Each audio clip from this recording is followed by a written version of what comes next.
It's Tuesday, October 22nd, 2024, and we are 13 days away from the election. Welcome to today's Make It Make Sense mini-episode.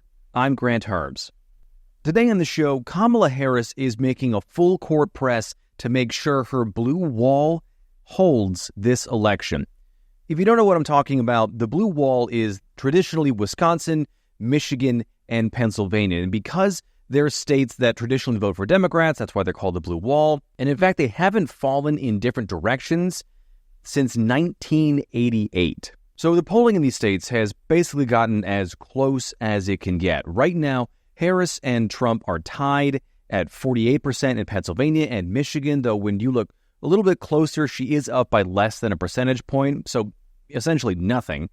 But in these states, that little bit of nothing might be enough for her to have something there. In Wisconsin, she's winning by just 1 point. And while I did say that that could be enough for Democrats, that is not where they want to be, at least according to David Plouffe, the longtime Democratic aide to former presidents like Obama and Biden, and now is the Harris campaign advisor for the swing states. He told CNN that Trump is going to get up to 48% in all of these states, and so we just have to make sure we are hitting our win number, which depending on the state could be 50, could be 49.5. So those are the margins we're talking about here. The state the campaign is the most worried about right now is Michigan, specifically where there's a large Arab American, Muslim American, and uncommitted primary vote that's beginning to collapse beneath the feet of Democrats, mostly on a combination of dislike for Harris's stance on supporting Israel in the war in Gaza, which is the uncommitted vote that I've talked about before. And then there's the Arab American and Muslim American vote, which is beginning to trend a little more conservative in certain areas, particularly because of Trump's transphobic and anti-gay policies and support for those things. Just last week, Trump was given a certificate of appreciation by the Democratic mayor of Hamtramck, Michigan, which is just outside Detroit and is a Muslim-majority city. And that mayor also endorsed Trump. That mayor also, who is Muslim, banned pride flags earlier this year in the city and has been a vocal supporter of Trump in the past, despite Trump continuing to pledge to bring back his immigration ban on Muslim-majority countries should he win again this year. Now, aside from Michigan, there's North Carolina and Nevada, which the Harris campaign were kind of hoping were going to be the sort of an insurance policy if one of those blue wall states flipped. But recent numbers from those states, particularly North Carolina, show the campaign may not be able to count on them at all. And if the Harris campaign were to lose one of the blue wall states and not retake a Nevada or a North Carolina, there is just no way they could get to the right number of electoral votes, which is 270, to win the election. So that means in the next 2 weeks, the voters that the Harris campaign plans on targeting are this tiny sliver of people out there who are still the undecideds or the people who have never voted before or are Republicans in these specific blue wall states that are leaving Trump. And again, that is just not a lot of people. That's why last night Harris held a town hall in Michigan aimed at women, not unlike the one that Trump did on Fox News last week, but Harris, in this case, was joined on stage by former Representative Liz Cheney, who was the former Republican from Wyoming who helped run the investigation into the January 6th attack on the Capitol and left the party because of Trump and Trumpism. Here's what she told those voters last night. And so I want to talk about that because there are a lot of people who are scared to vote for you, scared about the environment, scared to talk about politics. How scary was it for you personally to make this decision? What has been the personal cost for you to do so? It was not, it wasn't scary at all in terms of making this decision. Because when I look at the nature of the threat that Donald Trump poses, and look, Donald Trump is doing everything he can to try to get people to forget about what he did on January 6th. And when you think about that level of instability, the level of erratic decision-making, the misogyny, that's not someone that you can entrust with the power of the Oval Office. And so I think that we are facing a choice in this election. It's not about party. It's about right and wrong. And I certainly have many Republicans who will say to me, I can't be public. They do worry about a whole range of things, including violence, but they'll do the right thing. And I would just remind people, if you're at all concerned, you can vote your conscience and not ever have to say a word to anybody. And there will be millions of Republicans who do that on November 5th.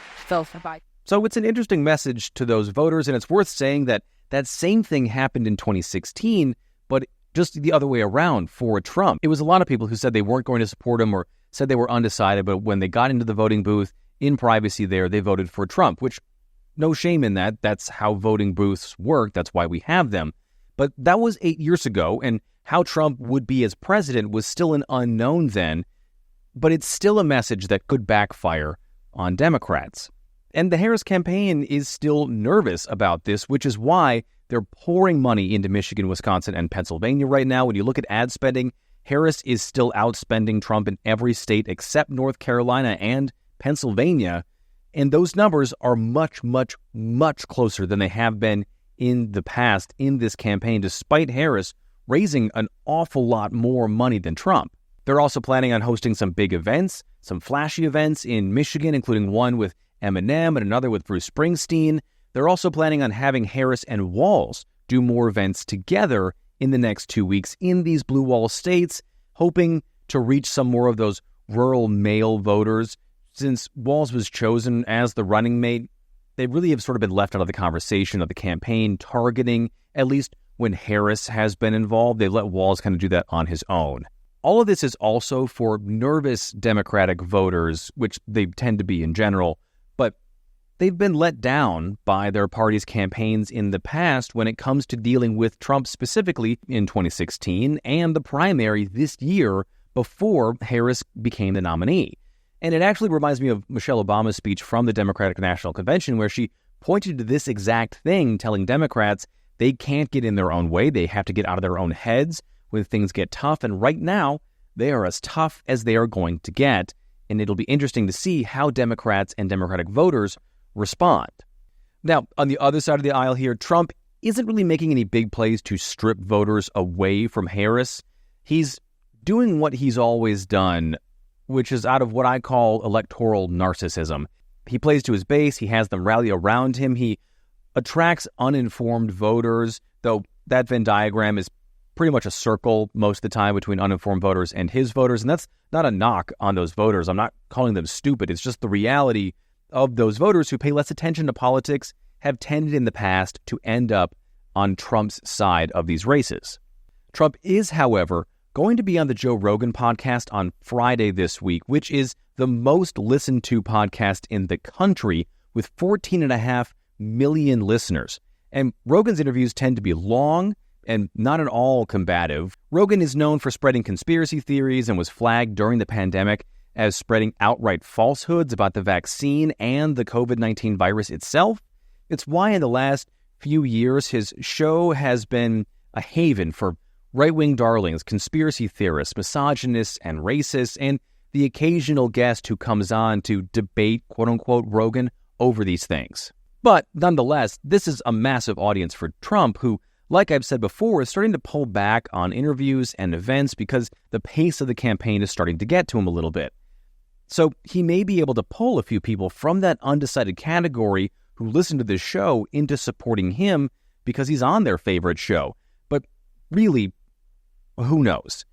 Certainly not me. And also, I think it's been a minute since I've said this, but since we're entering this crunch time in this campaign, it's worth saying again that we are in wildly uncharted territory. We have never seen a campaign like this ever in American history. And so anyone who tells you that they know what's going to happen is lying to you. No one knows. The only thing anyone can know is that this race is incredibly tight. Or, as one Democratic aide told CNN this week, this thing is going to be decided in the last week. I am sure of it. Okay, that is it for today's MIMS Mini. Please rate and review this show in whatever podcast app you're using. Like and subscribe, and hit that bell for notifications on YouTube. You can subscribe to the Make It Make Sense Substack, where I've got bonus content up there as well. And as always, share the show on social media. It really helps spread the word about what we're doing here. It's MIMS News Pod. That's MIMS News Pod, all one word on every platform.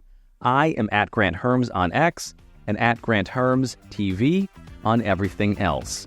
Thank you so much for listening today. I'm Grant Herms, and I'll talk to you tomorrow.